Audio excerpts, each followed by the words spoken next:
Hey, what's up, gamers? It's K-Wing here, bringing you review number 55. Wow, is it really that many already?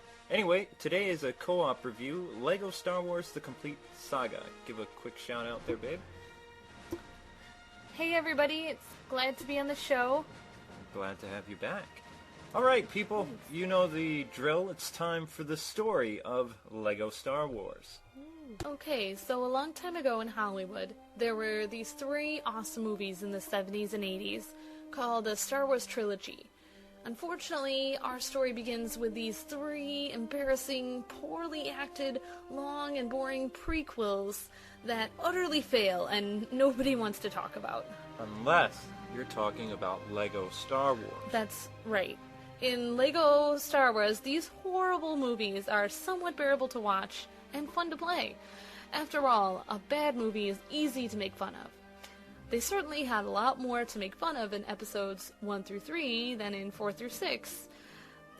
But the humor in LEGO Star Wars 2 does not tear the movie apart, but it is subtle and honoring to the original trilogy.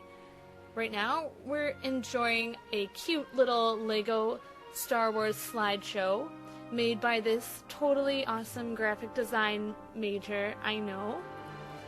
Nice job, honey. Mm-hmm. And yes, I am a complete Star Wars fan. No lie. That's right. And we are going to end our little Star Wars montage with scenes from Return of the Jedi. The scenes where Anakin is redeeming himself, and of course the little party at the end. Concept for LEGO Star Wars.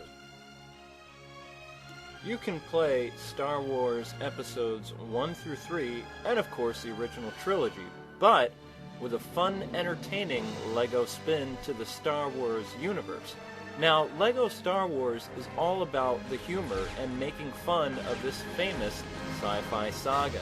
There are lots of different options and modes to LEGO Star Wars.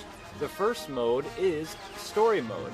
Now, Story Mode has funny cutscenes before, during, and even after the stages. The point of LEGO Star Wars is to play using a set number of characters and switching between them in order to beat the level. During these missions, your LEGO will be able to collect studs and white generators. The generators unlock hidden ships, and the studs act as your currency in the game.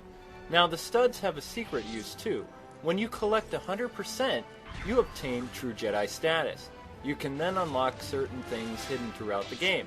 The next mode is, of course, Free Play, where you can use any Star Wars character to replay any episode. Or you can create your own character too. Free Play also allows you to switch between your characters at any time by pressing the 1 and 2 button. Replaying levels in Free Play is fun because it lets you find secrets and go places you couldn't when locked in Story Mode. Super Story Mode is beating an entire episode in a set amount of time. Bonus rooms are acquired from unlocking the golden bricks. This game can be played with 2 people at any time. No restarted needed. Simply have the second player push start and they will either help or hinder you. The game also allows player to drop out at any time without restarting the game. The arcade mode is only available when 2 people are playing. Think of it like a 2-player competition of sorts. You can play versus one another with various options as well. The most important concept of LEGO Star Wars is to have fun. It's Legos plus Star Wars. What could be more fun? Controls for this game. Now, I'll be explaining the Jedi controls for this game, and Vader will be demonstrating for you guys to see, and also the music selection is Parade of the Ewoks from Return of the Jedi. Now, in order to move your character, simply use the joystick on top of the Wii nunchuck. To jump, press the A button. To double jump, press the A button twice. In order to use the Force, simply hold in the Z button. And this can be used to break down doors, push people, death grip, you name it, even make chairs dance. In order to use your lightsaber, you can either swing the remote like a madman or tap the B button, which I prefer because you can use this to deflect lasers. Now, I actually want to give a little PSA to you guys about using the Force. It is very easy to use it in LEGO Star Wars, but please do not attempt to use the Force in real life. 1, tapping the Z button won't do anything, and 2, your relatives will think you're kind of strange and need help. Now, when using air lightsaber combat, simply press the A button and then the B button.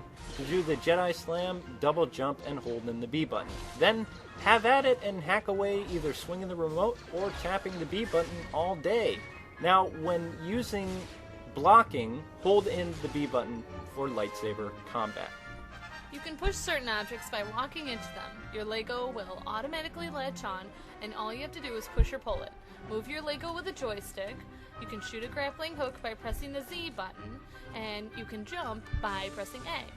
Punching is when you're close to an enemy, and that's done by pressing the B button. Then, to shoot your laser beams, tap the B button in the desired fashion.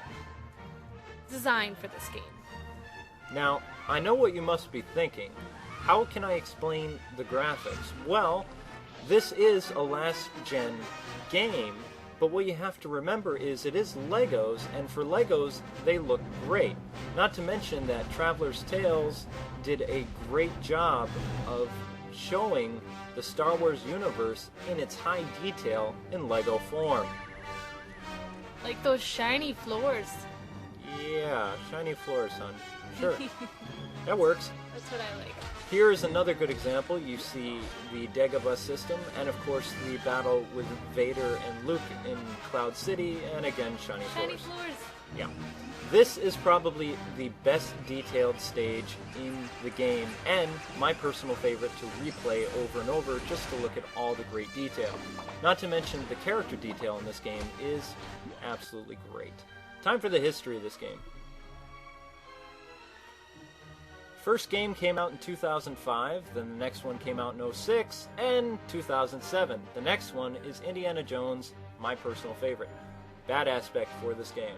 Yeah, that would be that Queen Amidala and Jar Jar are in this game. But the real bad aspect is feeling like your Legos, no, you, the player, are turning to the dark side. What? No way, hon. True. Come on, that's weird. No. The real bad aspect for this game, gamers, is the terrible, annoying, boring, exaggerated ship and vehicle levels. They are so stupid. Being spoiled by Rogue Squadron, they're horrible. Not to mention, there is no epic final battle between father and son, Luke Skywalker and Darth Vader. And that, time for the good aspect of this game. The fact that Indiana Jones is a playable character in this game makes me want to burst out into song. Indiana Jones, that is. He carries a fedora and a great big whip.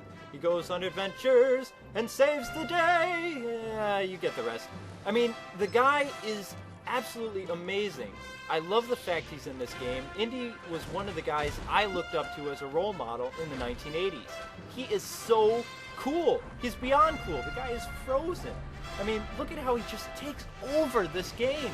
He has his whip and his revolver and the ever stylish leather jacket that gave me a leather jacket phase when I was a teenager. Having Indy in this game is, again, way beyond uberness. It is just so awesome to play as Indiana Jones in the entire LEGO Star Wars universe. I guess I should mention that Indiana Jones has a brand new movie coming out this year. Oh yeah, not to mention Indy's getting his own LEGO game in July, and... Okay, dear, you can knock off the fanboyism. What fanboyism? Yeah, Indy isn't that cool. He's a womanizer and he's a jerk. True, but I better not say anymore. I'll be sleeping in the garage. Why not? That's right. Well, other than the fact Indy is in this game, which is, again, very cool, it's better to play with two players. I love the randomness of this game, like being able to start LEGO fights at any time during the game. The pod race is much better than the original, plus you can play using different ships. Which is, again, much better. Episode 3, Stage 1 is not just a lot of fun, it's probably one of the best levels in this entire saga. Not to mention the speeder bikes is a lot of fun, but I will say this. This game is great for any Star Wars fan. Anyone in your entire family can grab a lightsaber and start swinging away and having a blast. We give this game an excellent 8 out of 10. The next review will be Pikmin for the Nintendo GameCube. God bless and happy gaming. Thanks for watching, and please please subscribe.